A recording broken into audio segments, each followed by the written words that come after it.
Okay, so the vehicle that really stole the show on my last video series is I came to do the 66 Mustang with the inline six, but the comments and everything was through the roof for the Bel-Air, which is a 1951 Bel-Air that originally came with an inline six that had two engine options. There was a 3.5 and a 3.9 inline six that were called, I believe, the Thrift Maker is the sort of the name for it. But then they took in also on trade or consignment a 1955 Bel-Air that has an original V8 motor. And then one thing I saw on their website is you are familiar, Pontiac before they went out of business is the same company. So if you can take a look at the front here, that is a 1955 Chevy Bel-Air, but then you have a 1955 Pontiac Chieftain. And like I was saying in the previous video, you can see how Pontiac was sort of originally supposed to be the Cadillac of General Motors. I mean, this is extremely fancy, tons of stuff going on here as far as the chrome, and look at the flying V in the front, and then these sort of bowling alley sort of metal stripes that you see going up and down the side. It has General tires with wheels and hubcaps that actually say Pontiac in the old school Pontiac lettering. So let's take a look. Now the one thing I notice is how it's got this body panel here is actually split. So that's not like a pinstripe. The whole body splits right here and splits at the front door. And then it's even got this like blind spot mirror here. And look at that, it's got a heads-up display on the outside. I mean, that is just absolutely crazy. So let's take a look at the interior here. Now take a look at that. I mean, have you ever seen a car this beautiful in your life? Now I thought that said Chieftain, but that actually says Pontiac. Let's see if we can get this door to stay open without hitting anything here. So it's got this really nice body panel here. And then look at the back seat. I mean, this is executive level. This is not just a dressed up Chevy. I mean, you can tell this was really supposed to be like the upper class car of the 1950s. So as I mentioned, this is a 1955 Pontiac Chieftain, and the Chevrolet Bel-Airs, that's a 1951. This is actually a 1955. So you can see, it's got the different colored steering wheel. And then let's take a look. See how you can see the heads-up display is actually on the hood of the car. That is like literally the craziest thing I've ever seen. So this appears to be a 3-speed manual. So there's another good shot. I mean, look at the back seat. Look at the room here. And it's got all new floor mats. It's got an updated look. I mean, it's even got like sort of a perforated, if you can see here, this is like leather here, and it's like ribbed. So this is super cool. And then if you look here, it's got definitely fancier taillights, fancier rear chrome bumper. So essentially, this is an ultra deluxe Chevrolet Bel-Air that has everything that you could make chrome on this vehicle. Anything that you could dress up has been done. I mean, literally no detail has gone unnoticed on here. I mean, even if you look at these even these windshield wipers are like chrome windshield wipers. So look at this heads-up display here, RPM. So it just shows you the RPM level. So there's another good front right quarter panel look. And if you didn't catch it in the beginning of the video, it's a 1955, and it is called the Chieftain. So just for a little history, the Bel-Air was the Chevy sedan that was before the Impala. So this is essentially the Pontiac version of their sedan. And that is probably why in the 90s and 2000s, Pontiac Grand Ams were available in a 2-door or a 4-door, because that's what the Chieftain originally was a 2-door sports sedan with a back seat. Yeah, no T-tops or anything. I mean, this is a painted full. It's not a Simcon top or anything. It is a full metal roof on the side. Now I can't tell if those. It looks like the rear panel's fixed, so those are obviously just handles to help you get out of the vehicle. But I gotta tell you, like when you think of like a movies like the Titanic, where like the ultra wealthy had like different cars than I mean that's what this Chieftain reminds me of. Like you can see how a certain class of people would be like, oh, I gotta have the Chieftain. I'm not getting the Bel-Air. I mean that's how different this looks to me. And it's even got red seatbelts. Look at that. Like even the seatbelts are like a red. So obviously, I'm not sure in 1955 that the interior looked exactly like this. My guess is that it didn't. But you can see this on the other side. These rear windows come down, even though the door is fixed. As you can see, there's no cutaway from the door. So this door is fixed here.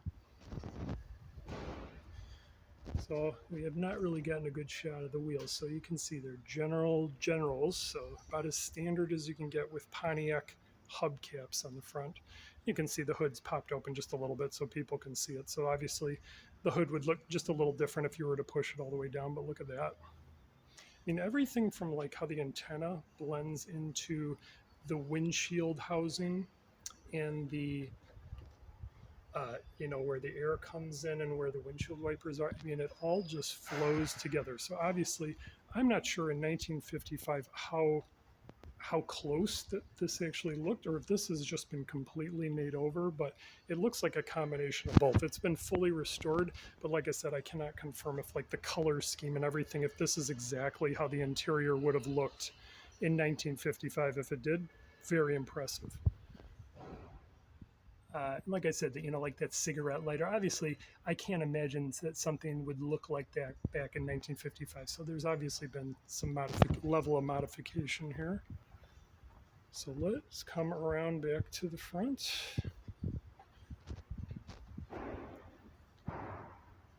Okay, so yes, we are going to sort of wrap up this video on the Pontiac Chieftain. But yeah, this is an RPM external heads-up display, which, I mean, be honest with you, you learn something new every day. I did not even know that that was a thing.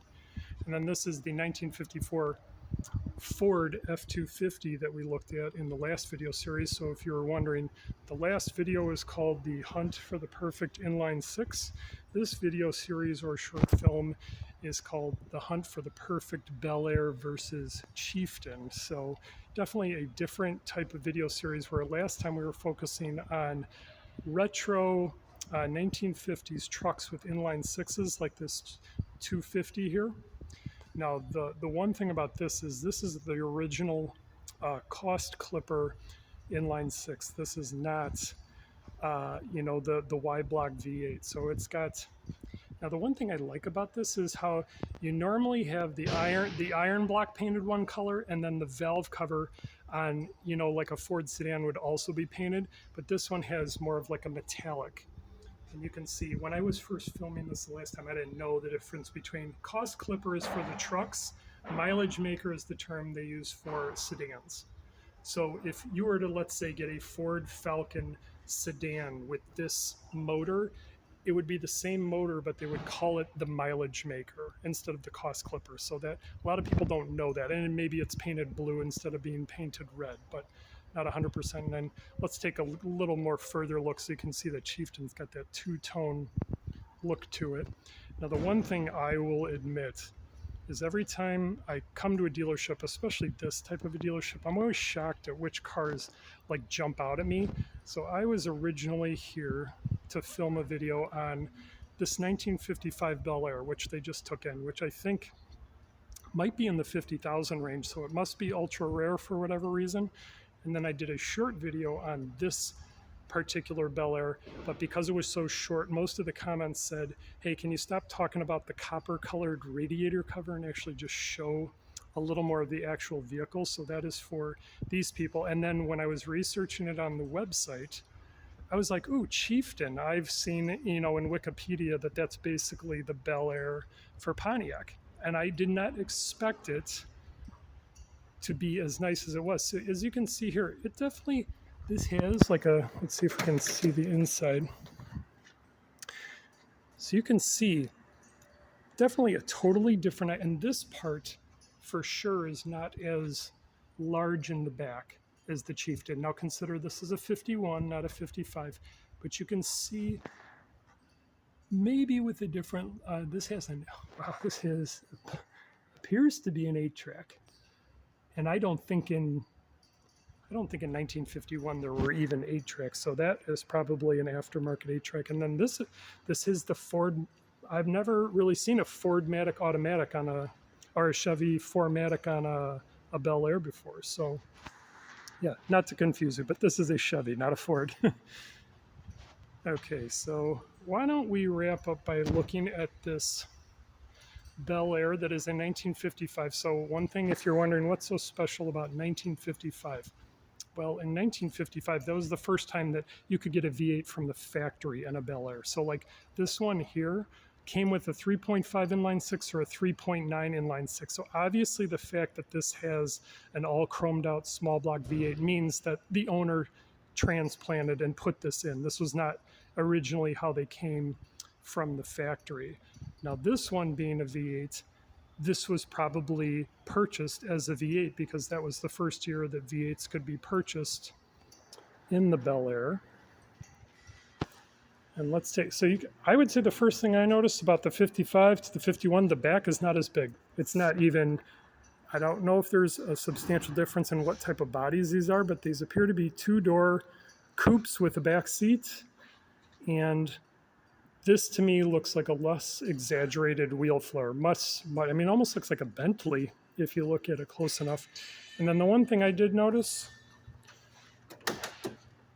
is that the interior has more of sort of like a hot rod interior. So this has a stick shift, and it does look like they have sort of modified the mechanics of this vehicle, and definitely looks.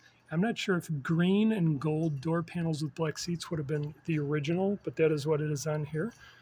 So let's.